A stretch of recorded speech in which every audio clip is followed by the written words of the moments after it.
नाही तुझ्यासारखी समजूत काढता।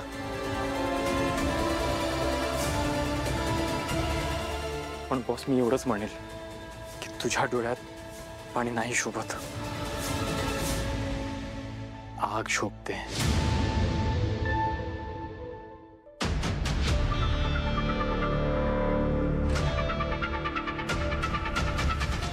मला माहिती आहे की माझ्याकडनं चूक झाली, पण मी तुला गॅरंटी देतो त्या माणसाला आपण पकडणार, तारिणी टीम त्याला पकडणार। पण हे सगळं माझ्या बाबतीतच का घडतं? वेळ, ही वेळ आपली नव्हती असं आपण समजूया। माझ्यावर नाही पण तारिणी टीमवर विश्वास ठेव, आपण त्याला नक्की पकडणार।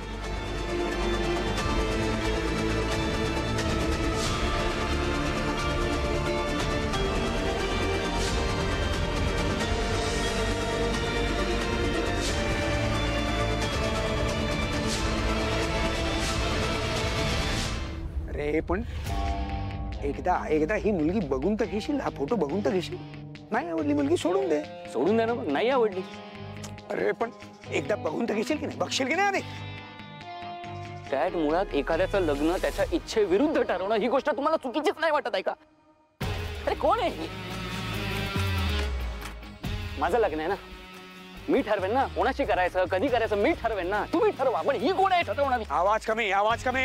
अहो अहो बरोबर आहे त्याचं लग्न त्याच्या मर्जीप्रमाणे व्हायला नको? एक्झॅक्टली डॅड, मी तुमचा मुलगा आहे, या घरात कोणाचा गुलाम नाहीये मी। नाहीतर काय, अहो घरात जरासे अधिकार काय मिळाले? हा, ही सगळ्यांना गुलामच बनवायला निघाली आहे। आपण वाकड्या नजरेने जगाकडे बघितलं ना की सगळं जग तुम्हाला वाकडं दिसायला लागतं।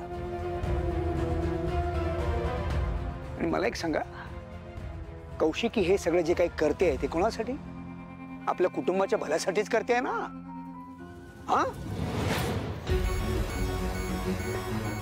अरे जेव्हा फॅमिली बिझनेस लॉस मध्ये गेला होता तेव्हा रस्त्यावर यायची वेळ येणार होती आपल्या सगळ्या कुटुंबावर, आठवतंय का? कमी सरला सगळं।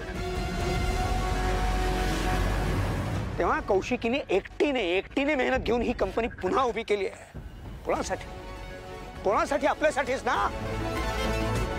काय रे, आज ही सगळी जी मजा मारतोयस ना, आपण सगळे आनंदात राहतोय एकत्र, तिच्यामुळे लक्षात ठेवा। आणि काय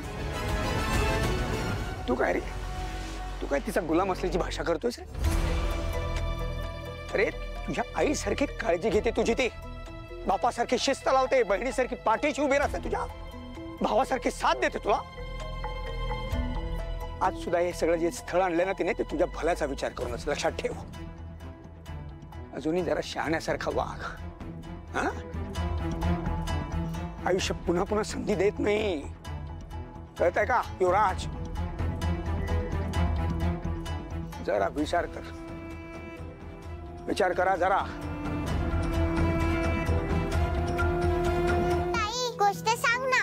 अगं पण हो ताई, आज तू राणी आणि राजकुमारीचीच गोष्ट सांग। ए ताई, नाही ग, आज समुद्री डाकूची गोष्ट सांग, एकदम पायरेट सारखी। नाही, आज नवीन गोष्ट सांग। नवीन राणी आणि राजकुमारी।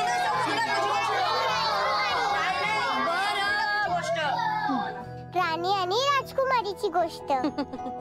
चालेल, आता समुद्री डाकूची गोष्ट आपण काल ऐकली होती की नाही, मग आज आता राजकुमारी आणि राणीची गोष्ट ऐकूयात, काय? तर काय झालं, एक ना खूप मोठं राज्य होतं। त्या राज्यामध्ये एक राणी होती।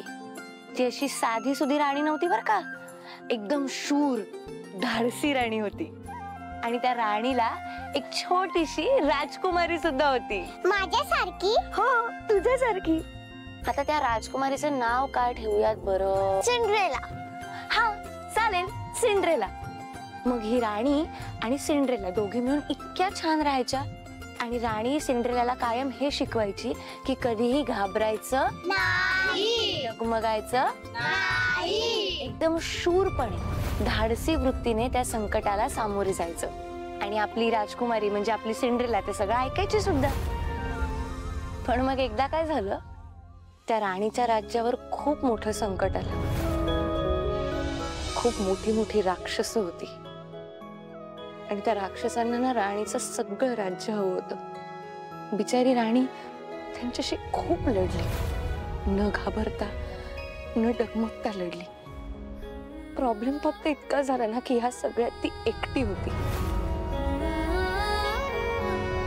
तिच्यासोबत लढायला कोणीच नव्हतं. सिंड्रेला होती पण ती खूप लहान होती. ती काय करणार? पण राणी डगमगली नाही. ती लढत राहिली, शेवटपर्यंत लढत राहिली. आणि त्या युद्धात शेवटी राणी जिंकली हो ना ताई? नाही ना. मग राणी हरली? नाही, राणी जिंकली पण नाही आणि हरली पण नाही, असं कसं? कारण लढाई अजून संपली नाही.